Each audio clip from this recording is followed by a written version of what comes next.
Okay. Underneath that is Nine of Cups. Interestingly enough, then excuse me, the Knight of Cups came up in Capricorn's reading. As one of the challenges. Family, okay, King and Queen, the Emperor and the Empress. Capricorn, Aquarius. I'm not trying to ship y'all, because I do know that some of you guys may not have a Capricorn or Aquarius in your life. All right, or another Aquarius or a Capricorn in your life. But there's definitely earthy energy that's coming up here. It's a lot of fire energy that's coming up here, and whew, whatever this is, and even airy energy. Well, not so much actually.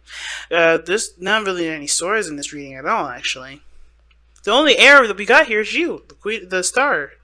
So, family. This could be someone totally different. It doesn't have to be someone old or new. Knight of Cups, someone that's coming, back into your life with a cup of love wanting to offer to you. It doesn't necessarily have to be that person. Okay. It can mean that you guys have been focusing on what you wanted and focusing on how you felt and really trying to make your dreams come true. And the Empress is someone that's definitely creating the utopia or the safe space or the happy space that they dream of, right? And there's nothing wrong with that at all, except that fact that there's some defensive energy that's coming up here and someone that's cool with the routine and being very, very, very earthy. Okay, all earth energy here, and then this is like a mixed bag on this side. But the Emperor and the Empress energy coming up in here does talk about a divine masculine and a divine feminine, and you could be a lesbian or a gay couple and still have divine masculine and divine feminine qualities in your relationship. They're energies, not specific statements of sex or gender. Okay, so that being said, let's go ahead and jump right into it, right? The first card that we're looking at here is the Nine of Wands.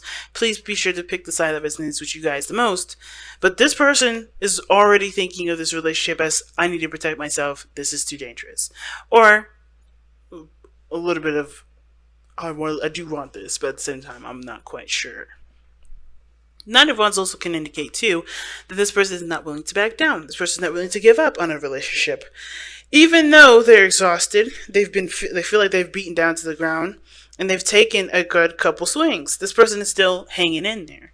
But they've also put the guard up to kind of protect them from being beat down. But that also, protection is also a prevention, okay? Sometimes we can protect things and sometimes we prevent things. And a lot of the times, protection is prevention. And unfortunately, this person is not necessarily open to things as much as they seem, even though they're not willing to give up on something. There's a really weird grid. Not grid, but a little weird placement in that.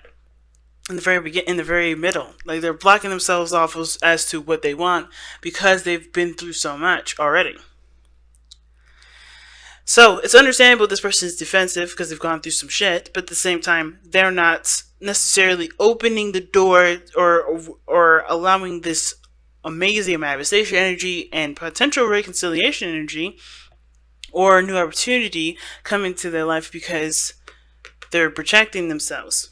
Now, the other person has the Queen of Pentacles as their mind plane, so they know that I think this person's very independent, focusing on work a lot. This person is also very focused on their on materials. For some reason, their whole emphasis is all about working. It could be what makes them happy or what they see great value in, but this person also doesn't really see anything outside of material, outside of the situation other than material.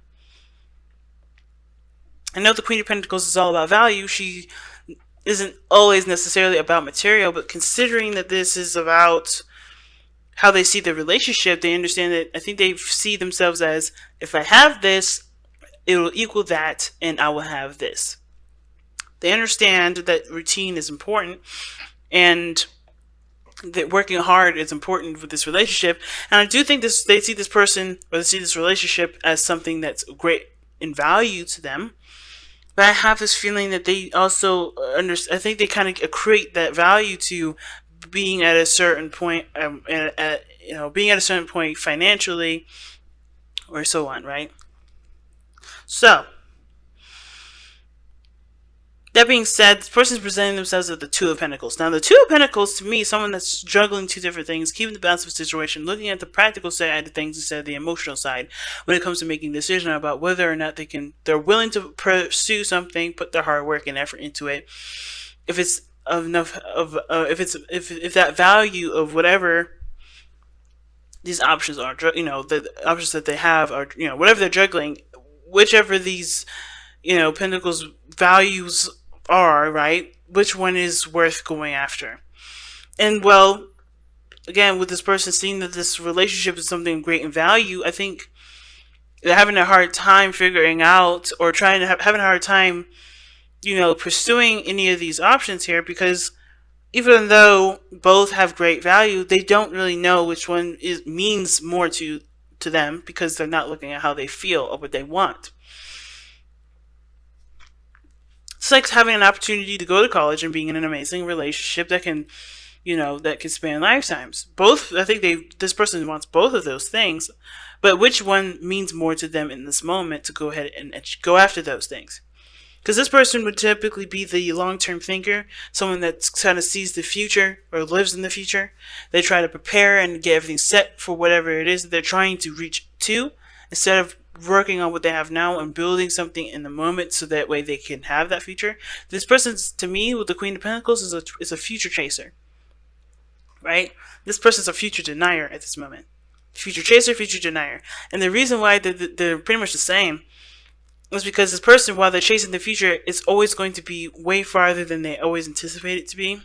Because they're always doing something, they're doing it from a front to back view instead of from, back to front or whatever, right? They're always doing something for the later instead of doing something for the now. So they're always going to be setting themselves backwards as they're putting themselves forward. And this person is not necessarily inclined to, to embrace the future, because they're too busy worrying about what happened before and what they're not willing to tolerate now. It's really interesting. But neither one direction is wrong or incorrect. But I feel like it's not doing them the service that they want, because obviously this person has something that they want. Like I said before, Aquarius, you already know what you want already. They already know what they want. They already know what their star is, but they're denying that very thing because they're exhausted. They've been through so much shit. They don't want to go through that again. Now, this person, again, is a future tracer. They're looking at, how is this going to translate to my future? How is this going to improve in my value? And instead of looking at what they want, they're thinking of everything in a very practical sense. And I do believe that maybe it may have been because they missed an opportunity in the past, and they don't want to pass up on the opportunity because they weren't aware of its value. But they're not doing again what they should have done in the very beginning, which is no longer looking at the situation as, what do I need to do now, or looking at the situation from a very practical standpoint. They have to look at what they, because everything was taken care of here, period. They had to retract and look within themselves. It's the same situation. They have to look at how this person has to look at how they feel before they can make a decision of whether or not this is something worth pursuing or not. Because you can have a penny or you can have a nickel, but they're both coins. It's all depending on whether or not you feel like this thing is worth the time that, or whatever, right?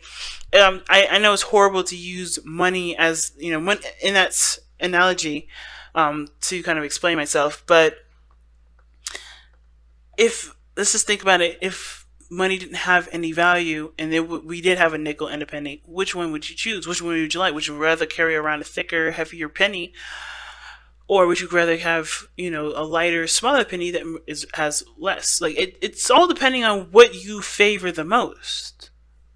It's not necessarily exactly like that analogy, because money definitely has a value system. And of course, we do want the most out of that ladder most of the time. But if we take a situation as like a concept as simple as that and twist it just a little bit to kind of understand where we are, it does kind of help make sense of the situation. Hopefully. Because really what this person is doing is like, okay, college or relationship. Both of those things mean something to that person, but how much? And what does that person want first? What does this person want? And that kind of decision making is what's keeping this situation from not moving forward, because they both mean something of great value to this person, but they're not pursuing it because they don't know how they feel what they feel the most about it. Some people would choose family over education. Some people would choose owning a business over having a family. It all depends on what this person's value system is for themselves anyway. Okay? So it's a very interesting concept for this whole thing. And the reason, like I said, the reason why this person is coming up with the Two of Swords, the Two of Pentacles and the Queen of Pentacles in their mind plane is to do with the Seven of Pentacles. They're not sure of what if of the situation being either worthy of work, or they're not sure of what of either what to do, or if this is something they want to pursue. They put a lot of work and value and effort into it, but they still don't know if it's something they want to continue to grow, because they're not where they want to be. Now, what brought you two together is the Fool, which talks about a brand new beginning, situations coming. I think you guys came together when you guys were, trying to make something of yourselves, trying to make something new out of your situation, taking a leap of faith, really, with this relationship that you guys both started out in, because you guys both were control freaks. The Emperor. Some of you guys both were either both control freaks, both of you guys had your own ways of seeing things and doing things, and that's not a problem. But the ego did get in the way, because the Emperor is the challenge. Somebody's ego is definitely in the way. Their way or the highway. Someone's stubborn. The stubbornness from both of you guys is the reason why you guys are either not together or there's issues in the relationship. Stubbornness.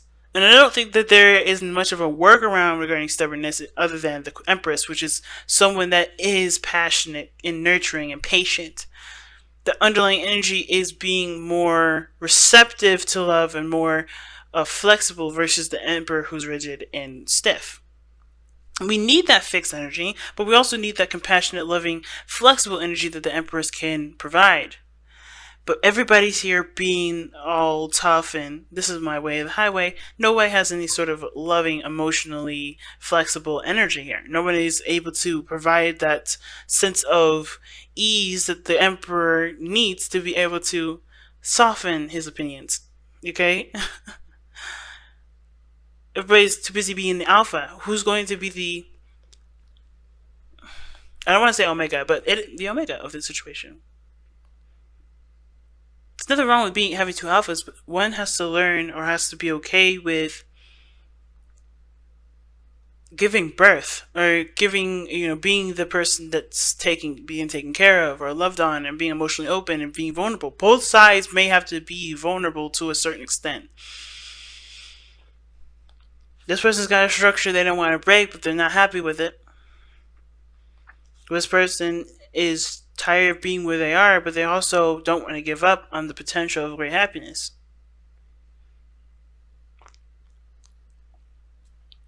But then something's got to give. You can't have it your way and then go and then expect the situation to fly the other way too. It's like it's like the Two of Swords for both parties here. Both parties are holding up two swords. You can't have two contradicting energies standing in the way. It's like pushing a door against a pool door. You can't do it. Or vice versa, pulling a door against a push door. How's that going to work?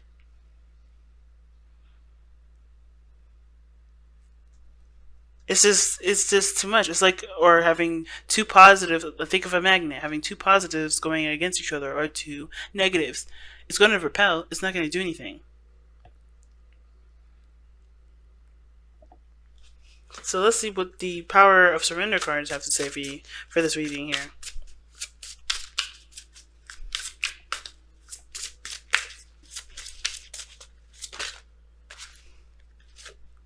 Oh my goodness. Surrender resentments. Holding on to resentments only poisons you. Try to forgive others for their shortcomings and keep moving forward toward positive situations in your life. Holy smokes. Okay. And that kind of explains a lot with this Nine of Wands person, and even with the Queen of Pentacles person. If everybody's doing their own thing, being independent because they only trust themselves to handle it, and because they don't believe that being vulnerable gets them anywhere, that's part of the reason. The ego is the problem because nobody can trust other people to do what they believe they can do themselves better than someone else. Or they have put their trust into someone in the past and that fell through. But in order for you to receive more, in order for you to have more, you have to be in a place of vulnerability, which is being open, being emotionally open. Queen, like we saw earlier, right? The High Priestess and the Queen of Swords, those are two contradicting energies. The Queen of Swords is not quite open to things. She'll listen to you, but if she don't like it, she'll cut you off in a heartbeat. The High Priestess, in my opinion, she's open to all things. Just know if this works or if this not works. A message is a message is a message. She'll receive what she will receive. The Queen of Swords, she's like, well, I'm sifting through. I'm filtering the situation. She's not quite as open. She will cut while the High Priestess will just do nothing. That is filtering what you receive, but you know you have to be vulnerable to receive what you want. It's really weird. It's understandable. Because if you've been beaten down, or if you have had situations with stability, you're not going to necessarily be too apt to either open your door up to have someone else come in and shake all that stability up. And you're not going to be too amped about somebody coming in and wreaking havoc in your working situation that you've built for yourself. But if you want to reconnect, if you want a new opportunity in love, if you want to feel stable, if you're tired of feeling like, everything that you do, it always puts you 10 steps back, because what you really want is a relationship. You have to allow yourself to be able to receive the new love that's coming in.